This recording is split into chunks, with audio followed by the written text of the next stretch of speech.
Hi, my name is Tomasz and you're watching Casual DIY channel.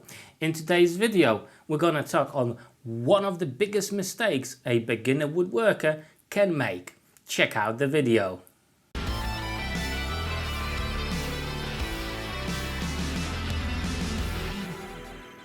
Now, this mistake can actually be quite costly to you, and you definitely want to avoid it, especially when you start in woodworking or any general DIY. And today I'm actually going to be talking from my own personal experience, as I've done this mistake, unfortunately. Okay, so let's begin the story. Many moons ago, my first cordless tool, I've bought myself a cordless jigsaw. Now, the reason I actually bought it was to break down sheets of materials at my local Wicks, as they didn't offer the ability to cut the sheets to the right sizes, and my car would not handle a whole sheet of any material. So I've used this on the parking lot to cut it to the right size. Unfortunately, very soon I found out that it wasn't a great idea. It didn't have enough power, and it wasn't doing a great job either. However, for the normal jobs around the workshop, it was just fine. First cordless power tool and a charger for it.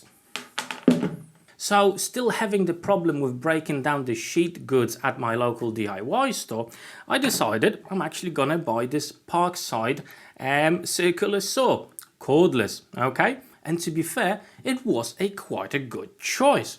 So I've got this and a charger. After some time, I decided that, well, it's time for a cordless drill. And there was a really good offer on a bundle, a drill and an impact driver from Einhell. Now, these are very budget tools. However, I had them for a few years and they're not too bad.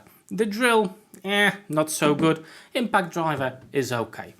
So I've got a set of two and a charger. However, quite soon I noticed that the drill is not really that great and I could use something a little bit better. So I've got another budget tool, however, with a metal chuck from Tekpo. So it's basically a Chinese no-name really. However, it's a very good drill. So for not a lot of money, I've got a solid drill here and a charger.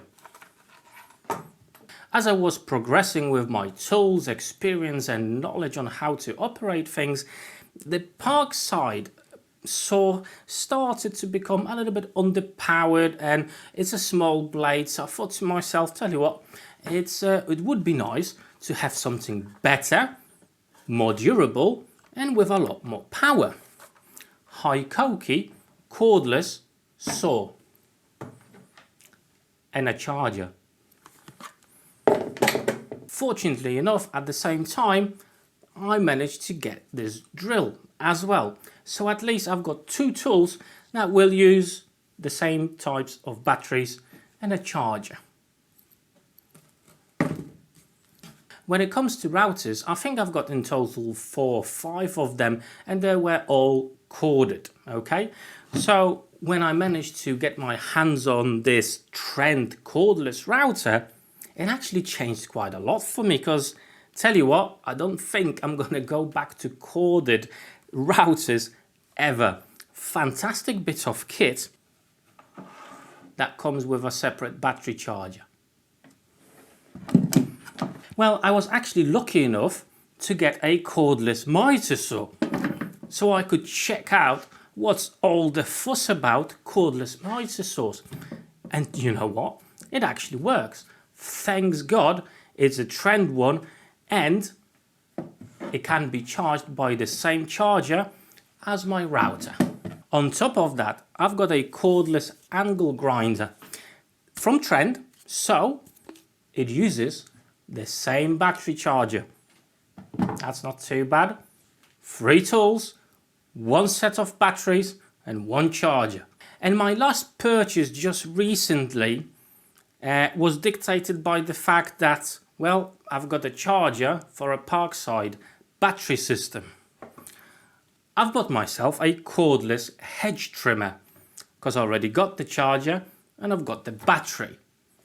So I managed to save a lot of money, and the bare body of the machine is actually quite inexpensive. So I hope you're starting to get my point. My name is Thomas and I'm a toolaholic. I go to classes each Friday at 6 p.m. to tackle my problem with tools. So apart from that issue, the bigger problem here is I've got so many different brands, I've got so many different battery operated tools with totally different systems. None of the batteries will match any other tools, okay? So the Hikoki will only fit Hikoki. Trend will only fit Trend. So I'm in a spot where I've got 1, 2, 3, 4, 5, 6 chargers. I've got 6 chargers for my tools. That's one of the biggest mistakes you can actually do as a beginner woodworker. Okay, you're gonna see a set of really cool tools and a very good price, let's say from Einhell, okay? And you buy them. Next, you think to yourself, tell you what, I could use a router. And I've seen some really good reviews about the Trend router, so I'm gonna pick that up. Straight away, you've got 2 separate battery systems, okay? So my suggestion to you guys, before you start going on a rampage and picking up different bits of kit for your workshop, and you know, it's exciting and it's really cool to have all those tools. To be fair, that's why I do woodworking. I love tools, okay? And that's one of the parts I'm actually doing what I'm doing.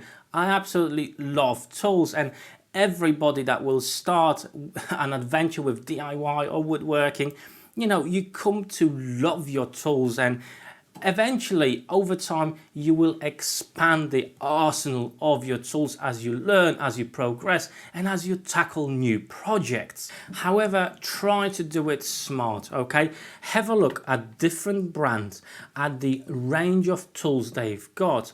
You know, you can start with Ryobi. They're fairly inexpensive. If you've got more money, have a look at Bosch, DeWalt and all that. See what tools they actually offer. If the tools you're thinking to buy, have they got them, okay? Because sometimes you're going to buy yourself a drill and then you think down the line, a few months later, that tell you what, I could use this specific tool for the project I'm making, but this brand that I already bought the tools doesn't have that tool. So do your research, have a look at different types of brands and what tools do they offer. It's far less expensive if you've got one set of batteries and a charger, and then just buy the bodies without the batteries. You know, the batteries and the chargers are very, very expensive, and most of the times you can get the body without the battery on a really good offer on Amazon or anywhere else really. Most of the times, if you stick to the well-known brands like Makita, Bosch, DeWalt, you know, you're not gonna go wrong. However, as I said, not all of them will have all the types of tools, so it's definitely worth checking out what potentially you may need and picking the one that has got the best value but also has got the biggest range of tools available as well. Now, I hope this quick and simple video is proving a point here, guys, and it will be a bit of a help for you when you're gonna start your adventure, or maybe you already started and you're not sure how to progress it further. Well, don't make my mistake. Try to imagine my charging station for all these tools. It will take way too much space and it's just a waste. If you want to learn a bit more about different types of tools, how to use them, or just simply a review videos of whatever I've got in my workshop, these will be available just over here. There should be some links on the screen right now, but also I'm going to leave some links down below in the description of this video so you can go and have a look yourself and maybe something will pique your interest. So go ahead, have a look at those videos. I'll see you there. Take care.